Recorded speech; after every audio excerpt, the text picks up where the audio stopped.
Assalamualaikum warahmatullahi wabarakatuh. Assalamualaikum ayuhan nabi warahmatullahi wabarakatuh. Assalamu alaina wa ala ibadillahis sholihin. Alhamdulillahirabbil alamin. Allahumma sholli ala Muhammad wa ali Muhammad. Bulan ini adalah bulan Ramadan. Kita dituntut untuk banyak-banyak menahan diri dari makan, minum, berhubungan badan suami istri, ataupun perkara-perkara yang di luar Ramadan sebenarnya halal, namun dilarang saat bulan Ramadan. Yang sering kita luput dari bulan Ramadan adalah kita suka sekali dengan berlebih-lebihan. Bayangkan, Ramadan adalah bulan yang disyariatkan untuk menahan, namun saat Ramadan kita malah berperilaku berlebih-lebihan, khususnya dalam perihal makanan. Banyak penelitian yang sudah mengeluarkan penelitian, lembaga penelitian, mengatakan bahwa pengeluaran masyarakat, khususnya di Indonesia, itu lebih tinggi daripada bulan Ramadan daripada bulan-bulan sebelumnya. Ini menunjukkan bahwa syariat menahan dalam konteks realitasnya pada kenyataannya tidak begitu menahan, malah banyak memboroskan anggaran, malah berlebih-lebihan. Dalam surat Al-A'raf ayat 31, Allah melarang kita untuk berlebih-lebihan. Wa kulu wasrobu wa la tusrifu. Innallaha la yuhibbul musrifin. Makanlah dan minumlah. Boleh makan dan minum itu menurut Allah. Maka dalam Islam hukumnya mubah. Tapi jangan berlebih-lebihan. Sesungguhnya Allah tidak suka berlebih-lebihan. Lalu apa kaitannya dengan Ramadan? Apakah Ramadan menjadi madrasah kita, tempat pendidikan kita untuk tidak berlebih-lebihan? Yang pertama, prinsip menahan,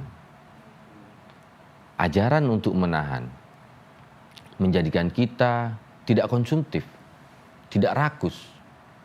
Yang sebelumnya kita pagi sudah beli kopi, sudah beli roti manis, pagi kita diperintahkan untuk menahan. Bayangkan, ada ajaran di dalam agama kita yang membatasi kita untuk tidak rakus. Para pemikir barat, para filsuf barat, para intelektual barat begitu memeras isi kepalanya untuk berbicara bagaimana masyarakat melawan kapitalisme, bagaimana masyarakat melawan kerakusan eksploitatif dengan pendekatan sains.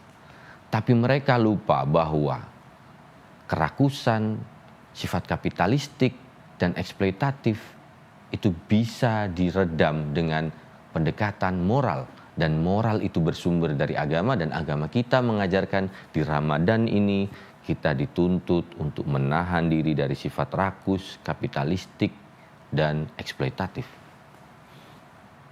Pendekatan moral Islam ini yang perlu kita serap dalam syariat Ramadan. Maka tentu menjadi bertabrakan ketika kita melakukan syariat Ramadan, berpuasa, namun dalam bulan Ramadan kita malah melakukan perilaku-perilaku berlebihan seperti berbuka berlebihan, sahur berlebihan, hingga sisa-sisa dan mubazir. Yang kedua, apa kaitannya puasa dengan menahan diri dari sifat rakus ini? Tubuh kita, diri kita menjadi merdeka. Yang sebelumnya diri kita ini dipengaruhi oleh pasar, beli. Kita selalu membuka aplikasi membeli, aplikasi pasar. Tapi ketika Ramadan kita betul-betul ditahan sehingga kita menjadi manusia merdeka. Yang sebelumnya kita dipengaruhi oleh pasar, pengaruh kapitalisme. Tapi ketika Ramadan kita ditahan betul-betul, direm betul-betul, dan kita dilatih oleh Allah menjadi manusia yang merdeka. Manusia yang berpikir bahwa tidak ada yang bisa mempengaruhi diri saya kecuali Allah Subhanahu wa taala. Dalam syahadat semisal tidak ada, saya bersaksi tidak ada yang super power, tidak ada yang lebih besar. Tidak ada yang bisa mempengaruhi diri saya sebagai seorang muslim kecuali Allah Subhanahu wa taala. Maka puasa inilah cara kita untuk menjadi pribadi yang tidak rakus, tidak eksploitatif. Dalam konteks makro bernegara, bermasyarakat, masyarakat kita, negara kita, pemerintah kita akan dilatih untuk menjadi komunitas yang tidak eksploitatif, tidak rakus, berpikir bahwa hanya cukup memasukkan apa-apa yang ada dari luar untuk kepentingan pribadi saja, untuk individu saja. Setelah kebutuhan kita sudah selesai, tidak untuk mengakumulasikan kekayaan. Inilah Ramadan yang memberikan pelajaran besar. Ramadan dan perlawanan kita terhadap sifat rakus dan eksploitatif. Terima kasih. Kurang lebihnya mohon maaf. Alhamdulillahirabbil alamin. Fastabiqul khairat. Wassalamualaikum warahmatullahi wabarakatuh.